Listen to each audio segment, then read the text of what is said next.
나는 노년내과 의사로 40년 넘게 어르신들을 진료해왔습니다. 그 오랜 세월 동안 수많은 얼굴을 보며 하나의 공통점을 발견했죠. 오래 사는 분들은 예외 없이 잘 웃는 분들이었습니다.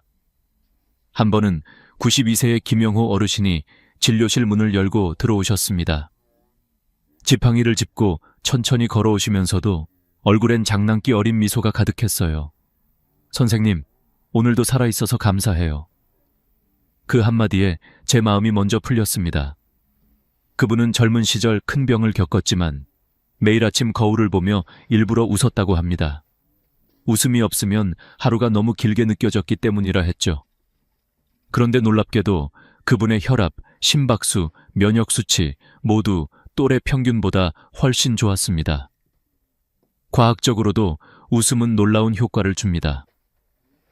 웃을 때 뇌에서는 엔도르핀과 도파민 같은 행복 호르몬이 분비되어 면역 기능이 향상되고 혈액순환이 좋아집니다.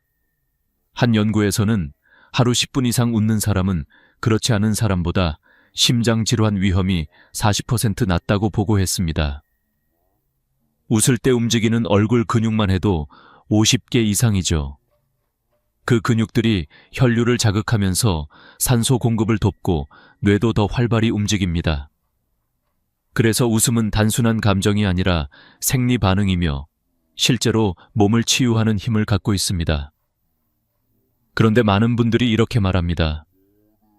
웃을 일이 없는데 어떻게 웃어요? 그럴 때마다 저는 이렇게 대답합니다. 웃을 일이 생기기를 기다리지 말고 웃어서 일상을 바꾸세요.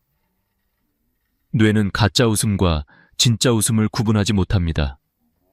단 30초 동안이라도 억지로 미소를 지으면 뇌는 이미 행복하다고 착각하고 긍정적인 신호를 전신에 보냅니다. 거울 앞에서 자신에게 미소를 짓는 것, 혹은 반려동물과 눈을 마주치며 웃는 것, 이 작은 행동들이 몸의 리듬을 바꿉니다. 실제로 제 환자 중에는 이런 분이 계셨습니다. 남편을 잃은 후 깊은 우울감에 빠졌던 78세의 박선자 할머니. 매일 우는 게 습관이었죠. 어느 날 제가 이렇게 제안했습니다. 할머니, 내일 아침 거울을 보며 오늘도 잘 지내자 한 번만 웃어보세요. 처음엔 억지 웃음이었지만 일주일쯤 지나자 표정이 달라졌습니다. 병원 복도에서 마주친 사람들에게 먼저 인사하더니 어느 날은 선생님, 저 오늘 진짜 웃었어요. 꽃이 너무 예뻐서요. 그렇게 그녀는 천천히 다시 삶을 사랑하게 되었죠. 웃음이 그녀의 약이 된 겁니다. 우리 사회는 나이 들수록 무겁고 심각한 표정을 품격이라고 착각합니다. 하지만 진짜 품격은 마음의 여유에서 나옵니다. 아이들은 하루에 300번 웃는다고 합니다.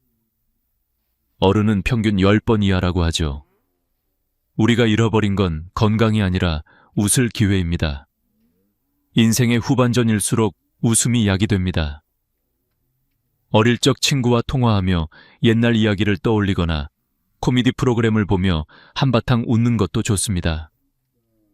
심지어 식사 중에 가족과 농담을 주고받는 것만으로도 혈류가 활발해지고 위장 운동이 촉진된다는 연구도 있습니다. 제가 병원 벽에 항상 붙여놓은 문구가 있습니다. 웃음은 약보다 싸고 부작용이 없다. 어느 날 외래 진료를 마치고 퇴근하던 길, 김영호 어르신이 저를 붙잡고 이렇게 말씀하셨습니다. 선생님, 오늘도 웃었으니 내일은 더 오래 살겠네요. 그 말에 저도 웃었죠. 어쩌면 장수의 비밀은 거창한 유전이나 보약이 아니라 지금 이 순간 미소를 지을 수 있는 마음인지도 모릅니다. 오늘 하루 혹시 이유 없이 웃어본 적 있으신가요? 만약 없다면 지금 바로 거울을 보며 살짝 미소 지어보세요. 그 한 번의 웃음이 여러분의 몸속 시계를 천천히 되돌리고 있을지도 모릅니다. 나는 의사로서 수십 년 동안 노인 환자들의 다리를 보아왔습니다. 신기한 건 걷는 속도가 느려지는 시점과 건강의 균형이 무너지는 시점이 거의 동시에 찾아온다는 겁니다. 걸음은 단순한 이동이 아닙니다. 그것은 몸 전체의 순환과 생명의 박동을 보여주는 거울이죠. 예전엔 운동 좀 하세요 라는 말로 쉽게 넘겼지만 이제는 확신합니다. 걷지 않으면 노화가 3배는 빨라집니다. 내가 특히 잊지 못하는 분이 있습니다. 86세의 최은자 할머니. 무릎 통증 때문에 1년 가까이 외출을 못하셨습니다. 그런데 어느 날 병실에서 갑자기 결심하셨어요.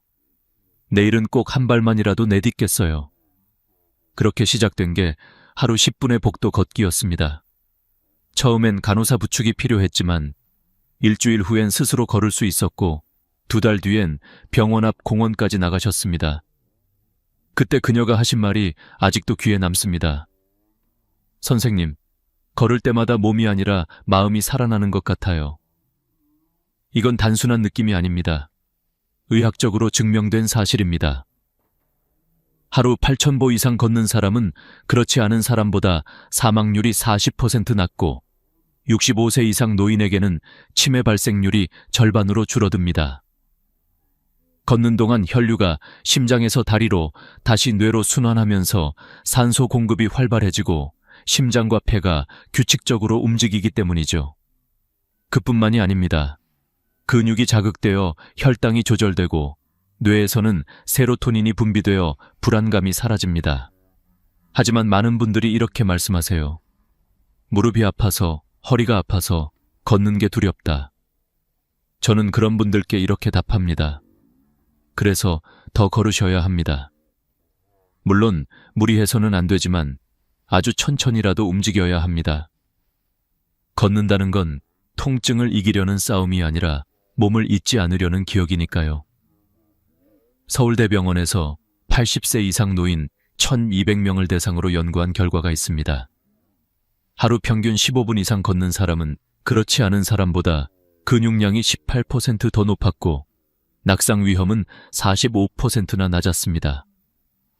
단, 중요한 건 속도가 아닙니다. 꾸준함이죠.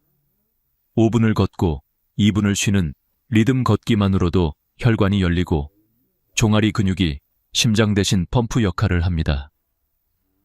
그 펌프가 바로 생명의 리듬을 지탱하는 숨은 엔진입니다. 나는 아침마다 병원 앞 골목을 걷습니다. 바람이 차가운 날에도 멈추지 않습니다. 왜냐하면 걷는 동안 내 마음이 정리되고 환자들의 얼굴이 하나씩 떠오르기 때문입니다. 그때마다 느낍니다. 내가 아직 걸을 수 있다는 건 아직 할 일이 있다는 뜻이구나. 걷는 건 몸의 움직임이지만 동시에 의지의 선언입니다. 미국의 장수 마을에서는 90세 노인들도 매일 마을을 한 바퀴 돕니다. 비가 오면 비옷을 입고 눈이 오면 지팡이를 짚고 나섭니다. 그들의 공통점은 단 하나, 오늘도 걸었다는 자부심입니다. 운동화 끈을 매는 그 순간, 하루가 시작되고 그걸 푸는 순간 오늘을 살아냈다는 확신이 생긴다고 하죠. 지금 이 영상을 보고 있는 여러분께 묻고 싶습니다. 오늘 몇 걸음이나 걸으셨나요? 만약 단 100걸음이라도 내딛었다면 그것이 바로 건강의 시작입니다. 몸이 기억할 겁니다. 그 발걸음이 다시 내일의 생명을 만들어낸다는 것을요. 걷기를 멈춘다는 건 단순히 다리를 쉬게 하는 게 아니라 인생의 리듬을 잃는 일입니다. 반대로 한 걸음을 내딛는 순간 나이도, 통증도, 불안도 잠시 멈춥니다. 그 한 걸음이 쌓여 1년, 10년의 생명을 더하게 되는 거죠. 오늘 밤 잠들기 전에 다짐해보세요. 내일은 조금만 더 걸어보자. 그 결심 하나면 충분합니다. 걷는다는 건 곧 살아있다는 증거니까요. 나이가 들수록 몸보다 먼저 약해지는 건 마음입니다. 병보다 더 무서운 게 외로움이라는 말을 어르신들께 수없이 들었습니다. 진료실 문을 조용히 열고 들어오시는 분들 중엔 몸은 괜찮은데 그냥 마음이 허전해요. 라고 말하는 분들이 많죠. 사실 그 허전함이야말로 건강을 갉아먹는 보이지 않는 병입니다. 나는 몇 해 전 남편을 잃고 혼자 사시던 78세의 윤정희 할머니를 잊지 못합니다. 처음 오셨을 때는 얼굴빛이 잿빛이었고 말을 해도 거의 웃지 않으셨죠. 사람 만나는 게 귀찮아요. 다 나보다 먼저 떠나는데 뭐 하러요. 그렇게 말하던 분이었습니다. 그런데 어느 날 동네 경로당에서 열린 노래교실에 누군가 끌려가듯 참여하셨다고 해요. 그날 이후 그녀의 삶이 완전히 달라졌습니다. 마이크를 잡고 고향의 봄을 부르면서 눈물이 났다고 했습니다. 그 순간 자신이 아직 살아있다는 걸 느꼈다고요. 3개월 뒤 다시 병원에 오신 윤 할머니의 얼굴은 달라져 있었습니다. 화장기 없는 얼굴에 웃음이 피어 있었죠. 혈압도 안정됐고 수면제 복용량도 줄었습니다. 저는 그때 깨달았습니다. 사람은 사람으로 치유된다. 약보다 대화가, 치료보다 교류가 더 강한 약이라는 걸요. 의학적으로도 그건 사실입니다. 하버드 의과대학의 연구에 따르면 사회적 관계가 활발한 노인은 고립된 사람보다 사망률이 50% 낮다고 합니다. 또 친구나 가족과 하루 10분 이상 대화를 나누는 사람은 기억력 저하 속도가 현저히 느려집니다. 뇌 속에서 옥시토신이라는 연결 호르몬이 분비되어 스트레스 호르몬을 억제하고 면역 체계를 안정시키기 때문입니다. 그런데 많은 분들이 이렇게 말하죠. 이 나이에 친구 사귀기가 어색해서요. 하지만 사람 사이의 연결은 대단한 일이 아니라 작은 인사 한마디에서 시작됩니다. 같은 버스 정류장에서 매일 마주치는 이웃에게 오늘 날씨 좋네요 라고 말하는 것, 그 짧은 대화가 하루를 바꿉니다. 우리 뇌는 누군가와 연결되었다고 느낄 때 생명력을 되찾습니다. 세계적으로 유명한 장수 지역을 연구한 블루존 보고서에는 공통점이 있습니다. 오키나와, 사르데냐, 코스타리카의 노인들은 모두 강한 공동체 의식을 가지고 있다는 것. 특히 오키나와에는 이치리바 초대라는 말이 있습니다. 한 번 만나면 평생 친구라는 뜻이죠. 그들은 하루 한 끼를 함께 나누며 서로의 안부를 묻습니다. 외롭지 않다는 감각이 그들의 수명을 늘려주는 겁니다. 한 번은 83세의 남자 환자분이 제게 이렇게 말했습니다. 젊을 땐 돈이 중요했는데 지금은 누가 내 이름을 불러주는 게 더 고맙네요. 그 말을 들으며 저는 생각했습니다. 우리가 정말로 오래 살기 위해 필요한 건 고급 영양제도 병원비도 아니라 사람의 온기일지도 모른다고요. 그래서 저는 진료가 끝날 때마다 꼭 이렇게 말합니다. 할머니, 집에 가시거든 누구든 한 분에게 꼭 전화하세요. 안부를 묻기 위해서라도요. 그 짧은 전화가 혈압을 낮추고 마음을 안정시키며 수면을 깊게 만들어줍니다. 실제로 서울대병원 연구에 따르면 하루 한 번 이상 가족이나 친구와 연락하는 어르신은 그렇지 않은 분들보다 우울증 위험이 60% 이상 낮다고 합니다. 혼자 있는 시간이 나쁠 건 없습니다. 다만 혼자만의 세계에 갇히는 게 문제입니다. 사람의 마음은 닫혀 있으면 썩기 시작합니다. 하지만 누군가와 연결되면 아주 작게라도 빛이 들어옵니다. 여러분, 혹시 요즘 연락이 뜸해진 친구가 있으신가요? 오늘 그분에게 잘 지내요? 한마디만 전해보세요. 그것이 곧 당신 자신의 건강을 지키는 일이 될 겁니다. 외로움을 이기는 힘은 언제나 함께 있음에서 시작됩니다. 혼자가 아니라는 사실을 아는 순간 우리 몸은 다시 살아납니다. 나는 오랜 세월 환자들의 식습관을 관찰하며 한 가지 명확한 결론을 얻었습니다. 건강은 많이 먹는 데서 오는 게 아니라 멈출 줄 아는 데서 온다. 젊을 때는 배불리 먹고도 괜찮습니다. 그러나 나이가 들수록 과식은 독이 됩니다. 위장은 느려지고 인슐린 반응이 둔해지며 불필요한 열량이 혈관을 막기 때문이죠. 반면 배가 8부쯤 찼을 때 숟가락을 놓는 사람은 세포의 나이를 늦춥니다. 그래서 오키나와 사람들은 이렇게 말합니다. 하라하치부, 푸바 폰무, 병원은 필요 없다. 그 말을 실천하며 살아온 제 환자 90세의 김도순 할머니가 계십니다. 할머니는 매일 같은 식탁에서 같은 양을 드셨습니다. 밥은 반 공기, 나물 2-3가지, 된장국 1그릇, 딱 그뿐이었습니다. 더 먹고 싶을 때 멈추는 게 젊음 유지 비결이에요. 그렇게 웃으며 말씀하셨죠. 혈압, 혈당, 콜레스테롤, 올 정상. 심지어 90세인데도 치매 증세 하나 없었습니다. 이건 단순한 생활 습관이 아닙니다. 의학적으로도 소식은 장수를 유도합니다. 일본 국립의료센터의 25년 연구에 따르면 하루 섭취 칼로리를 2000에 30% 줄인 사람은 그렇지 아는 사람보다 노화 관련 유전자 활동이 현저히 느렸습니다. 세포 내 산화 스트레스가 줄고 염증 반응이 감소했죠. 쉽게 말하면 덜 먹는 것이 곧 노화 방지약인 셈입니다. 배가 고플 때 약간의 공복을 느끼는 그 짧은 시간 동안 몸속에서는 놀라운 일이 일어납니다. 인슐린 분비가 줄고 세포는 자가 포식이라는 정화작용을 시작합니다. 노폐물을 스스로 청소하고 손상된 세포를 재활용하는 과정이죠. 이건 최신 의학에서도 가장 주목받는 세포 젊음의 메커니즘입니다. 즉, 가끔 배고픈 것이 오히려 우리 몸을 되살리는 시간인 것입니다. 그렇다면 실생활에서 어떻게 팔부배 식사를 실천할 수 있을까요? 첫째, 밥상에 앉을 때 오늘은 8부까지만 이라는 마음가짐으로 시작하세요. 의식적인 다짐이 식사량을 줄입니다. 둘째, 식사 속도를 늦추세요. 포만감 신호는 식사 시작 후 20분이 지나야 뇌에 전달됩니다. 천천히 먹으면 자연스럽게 덜 먹게 되죠.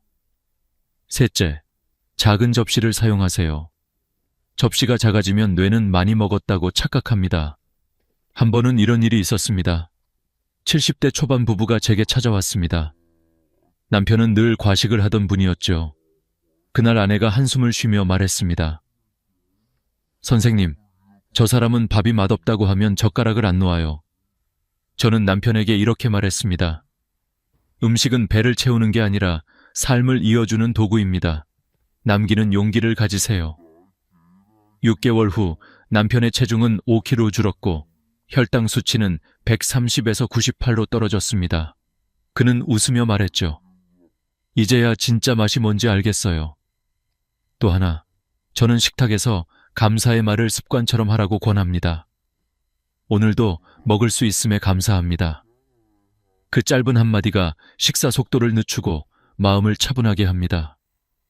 감사를 느끼는 순간 몸은 이미 편안한 상태로 전환되기 때문입니다. 세계의 장수 지역을 조사한 연구자들은 공통된 식습관을 발견했습니다. 사르데냐의 노인들은 식사 시간을 길게 가져가며 천천히 대화하고 코스타리카의 사람들은 식사 후 늘 산책을 합니다. 그들의 밥상에는 기름진 음식이 거의 없고 대신 제철 채소와 곡류 그리고 식사 후 대화가 있습니다. 음식을 빨리 먹는 사회는 병이 빨리 오는 사회입니다. 반대로 천천히 먹는 사회는 늙음도 천천히 다가옵니다. 지금부터라도 밥 한 숟가락을 덜어내는 용기, 젓가락을 놓는 지혜를 가져보세요. 포만이 아니라 여유로움이 진짜 건강의 신호입니다. 배는 비워야 채워진다. 이 단순한 진리가 당신의 수명을 10년은 더 늘릴 수 있습니다. 오늘 저녁 식탁 앞에서 이 말을 한번 떠올려 보세요. 지금 멈추는 것이 내일 더 오래 먹게 해준다. 그 한 번의 멈춤이 곧 장수의 시작입니다. 나는 수많은 노인 환자들을 보며 똑같은 장면을 반복해서 보았다. 같은 병을 앓고 있음에도 어떤 사람은 놀랍게 회복하고 어떤 사람은 더 빠르게 약해지는 모습을 말이다. 의사로서 나는 그 이유가 약이나 치료법의 차이가 아니라 마음의 차이에 있다는 것을 오랫동안 지켜보며 확신하게 되었다. 긍정적인 사고는 단순한 위로가 아니다. 그것은 몸을 살리는 강력한 생명력이다. 몇 년 전 폐암 말기 진단을 받은 74세의 박정순 할머니가 있었다. 의사들은 6개월이 고비입니다라고 말했지만 할머니는 웃으며 이렇게 말씀하셨다. 그럼 6개월 동안 예쁘게 살아야겠네요. 그렇게 그녀는 매일 아침 스스로에게 편지를 썼다. 정순아, 오늘도 살아있구나. 숨 쉬는 게 고맙다. 3달 뒤 그녀는 휠체어 대신 지팡이를 짚고 정원으로 나왔고 6달 후 의사들은 믿을 수 없다는 표정을 지었다. 종양이 줄어들고 있었던 것이다. 물론 기적이라는 말로 단순히 설명할 수는 없다. 하지만 그 마음이 면역 체계를 움직였다는 건 분명하다. 실제로 하버드 대학 연구에서는 긍정적인 사고를 가진 사람의 백혈구 활성도가 비관적인 사람보다 2배 이상 높다는 결과가 나왔다. 스트레스 호르몬인 코르티솔이 줄고 대신 세로토닌과 엔돌핀이 늘어나면서 세포가 회복력을 되찾는 것이다. 나는 이런 말을 자주 한다. 마음의 방향이 곧 혈액의 방향이다. 늘 부정적인 생각에 머무르면 혈관은 수축하고 염증 반응이 증가한다. 반대로 괜찮다, 잘 될 거야 라는 말을 스스로에게 반복하면 실제로 혈관이 확장되고 산소 순환이 좋아진다. 과학적으로도 영적으로도 긍정은 약이다. 하지만 말처럼 쉽지 않다는 걸 안다. 나이 들수록 잃은 것들이 많고 후회도 쌓이기 때문이다. 그래서 긍정은 자연스럽게 생기는 게 아니라 연습으로 만들어져야 한다. 내가 권하는 방법은 3가지다. 첫째, 감사 일기 쓰기. 하루에 단 한 줄이라도 좋다. 오늘은 해가 예뻤다. 전화해준 친구가 있었다. 이런 작고 사소한 고마움을 적다 보면 뇌가 나는 행복하다고 착각하며 긍정 회로를 강화한다. 둘째, 좋은 말 듣기. 부정적인 뉴스보다 밝은 이야기를 듣고 따뜻한 사람들의 말을 가까이 하라. 뇌는 듣는 것에 민감하다. 당신이 듣는 말이 곧 당신의 생각이 된다. 셋째, 미소 짓기. 억지로라도 웃으면 뇌는 지금 행복하다고 착각한다. 그때 엔돌핀이 분비되어 통증이 줄고 기분이 진짜로 좋아진다. 나는 이 3가지를 심장의 운동법이라 부른다. 몸을 위한 운동만큼 마음을 위한 훈련도 필요하기 때문이다. 한 번은 이런 일이 있었다. 81세의 남자 환자가 진료실 문을 열자마자 이렇게 말했다. 선생님, 난 이제 희망이 없어요. 나는 그분의 손을 잡고 조용히 물었다. 혹시 오늘 아침 밥 드셨죠? 그는 고개를 끄덕였다. 그럼 아직 희망이 있는 겁니다. 밥맛이 있다는 건 몸이 살아있다는 뜻이니까요. 그는 그 말을 듣고 웃었고 몇 주 뒤 다시 병원에 왔을 때 얼굴이 달라져 있었다. 요즘은 괜히 아침 햇살이 고맙네요. 그 한마디가 얼마나 따뜻했던지 진료실의 공기가 바뀌었다. 사람의 몸은 마음의 지시를 따른다. 못해라고 생각하면 근육은 긴장하고 할 수 있어라고 말하면 혈류가 열린다. 믿음은 실제 생리 반응을 바꾼다. 긍정적인 사고는 기적이 아니라 과학이다. 여러분, 오늘 하루 힘든 일이 있으셨나요? 괜찮습니다. 나쁜 일이 아니라 새로운 배움의 시간일지도 모릅니다. 넘어졌다면 그건 아직 걸을 힘이 있다는 증거입니다. 나이가 많다고 해서 인생이 끝나는 게 아닙니다. 마음을 돌리면 세상은 여전히 따뜻합니다. 기억하세요. 몸이 늙는 건 자연이지만 마음이 늙는 건 선택입니다. 오늘 거울을 보며 이렇게 속삭여 보세요. 괜찮아. 아직 늦지 않았어. 나는 충분히 잘 살아왔고 앞으로도 잘 살 거야. 그 한마디가 내일의 건강을 바꾸는 첫걸음이 될 겁니다. 나는 수백 명의 100세 어르신을 직접 만나 인터뷰하며 놀라운 사실 하나를 깨달았다. 그분들은 공통적으로 삶을 버티는 법이 아니라 삶을 즐기는 법을 알고 있었다는 것이다. 젊은 사람들은 장수의 비결을 묻지만 어르신들은 언제나 이렇게 대답하셨다. 비결 같은 건 없어. 그냥 매일 아침 눈 뜨면 오늘도 살아있구나. 그게 감사할 뿐이야. 그 단순한 말 속에 진리가 있었다. 건강은 음식이나 운동보다 먼저 태도에서 시작된다. 삶을 대하는 마음가짐이 몸의 방향을 결정한다. 나는 102세의 김용호 어르신을 기억한다. 그분은 새벽마다 마당을 쓸며 늘 같은 말을 되뇌셨다. 오늘도 하늘이 예쁘네. 아직 내 손이 움직이네. 그의 손은 주름졌고 걸음은 느렸지만 눈빛은 어린아이처럼 반짝였다. 선생님, 나는 매일 하늘이 달라요. 그게 재밌어요. 그 말에 나는 미소가 나왔다. 나이에 상관없이 재미를 느끼는 사람은 오래 산다. 삶을 흥미롭게 바라보는 시선이 곧 장수의 근육이다. 심리학에서도 이를 생의 활력감, vital engagement이라 부른다. 자신이 속한 세상과의 연결을 느끼는 사람은 스트레스를 덜 받는다.